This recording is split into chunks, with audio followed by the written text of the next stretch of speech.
Inflation. Inflation. Inflation. Inflation. What is inflation? Inflation is characterized as a rise in the general price level. The inflation rate is a percentage increase in the total price level. Deflation is a decline in the overall price level. Sustained inflation is a price rise that has stayed steady for years. Stagflation occurs when both inflation and unemployment rates increase. Hyperinflation is an extremely rapid increase in the aggregate price level. How to measure inflation? Inflation measured by using Consumer Price Index and Gross Profit Product Deflator. CPI measures the prices of a market basket of consumer goods and services. Inflation rate can be measured by using this formula. There are three types of inflation. First, demand pull inflation. Second, cost push inflation. Third, import inflation. Demand pull inflation triggered by a rise in aggregate demand after the economy reaches full employment. Cost inflation occurs due to a rise in average cost of production.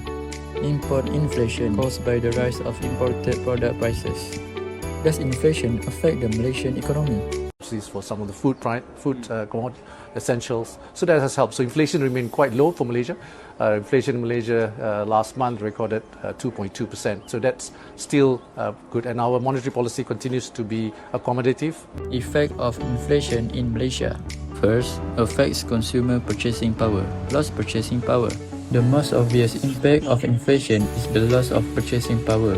As purchasing power erodes, many feels the impacts on their budget. But those on a low income or fixed income often feel the pinch of the most.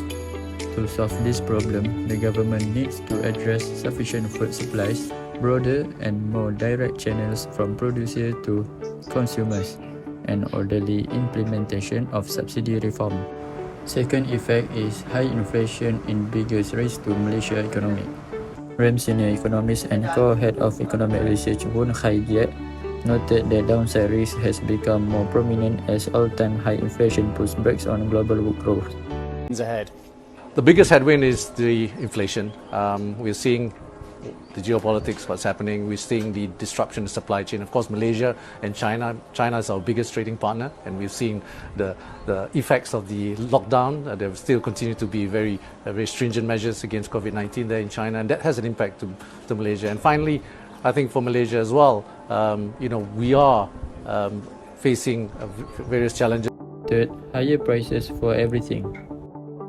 In line with expectations, core inflation increased to 1.7% during the quarter, reflecting price adjustments after a period of subdued prices amid the high-cost environment and improving demand.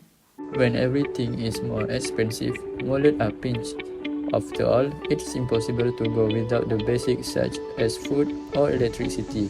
But with rising costs, it can become more difficult to make ends meet. The older and lower income wage earners are the first to feel the bite of higher prices, but eventually, it works its way up the income chain and begins to threaten companies or even entire industries. It is neutral for us because when you look at the commodity prices, Malaysia obviously benefit from it, but it's at a cost where we want to control inflation, we want to continue the economy to continue to grow, and as such we will continue our fiscal expansionary policy with those extra revenue that we receive, but more importantly to also cushion the impact to the vulnerable groups. Third is higher interest rate. Since the average consumer takes advantage of borrowing to make major purchases, like a home or vehicle, a reality this has a big impact on households across the country. If you have any debt with a variable interest rate, you will face higher costs tied to the higher interest rate. When inflation rates rise, some benefit, some don't. Those who benefit are homeowners and home buyers. Those who don't are consumers and fixed income workers and retirees. There are two methods to overcome inflation. First is fiscal policy. Fiscal policy is a government policy that is implemented through change in tax policy and government spending so that a stable economic situation can be achieved. There are three objectives of fiscal policy. The first is to achieve continuous economic growth without inflation and unemployment. Second is reach full employment. Last but not least, objective of fiscal policy is to achieve a more equitable distribution of income. To help stabilize the economy, the government should run large budget deficits during economic downturns and run budget surpluses when the economy is growing. They are known as expansionary or contractionary fiscal policies. So now is the second method to overcome inflation. First is the government encourages investment to increase the amount of production of goods and services.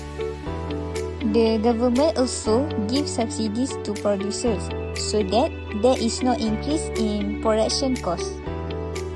Last, the government increases interest rate. How much your daily expenses? My daily expenses here in the I spend maximum 10 ringgit per day. Do you notice the price changes lately? Yes, I noticed the price has changed because when I first entered when I went to cafe, I bought nasi bujang. It's only cost me 2 ringgit. But now, it's already 3 ringgit 50 cents because the price of egg has increased.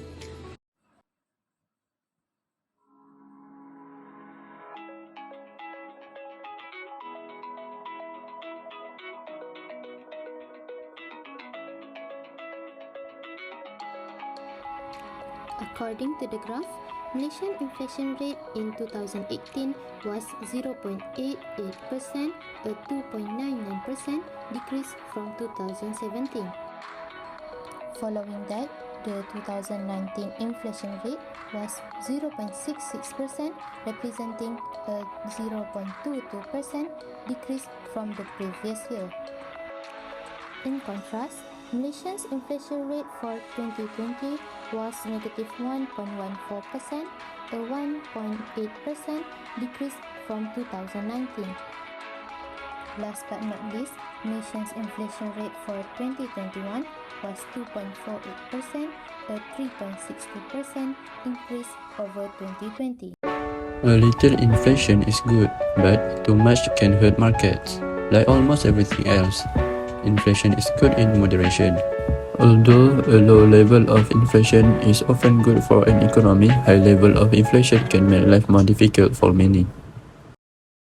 That's all from us. Thank you.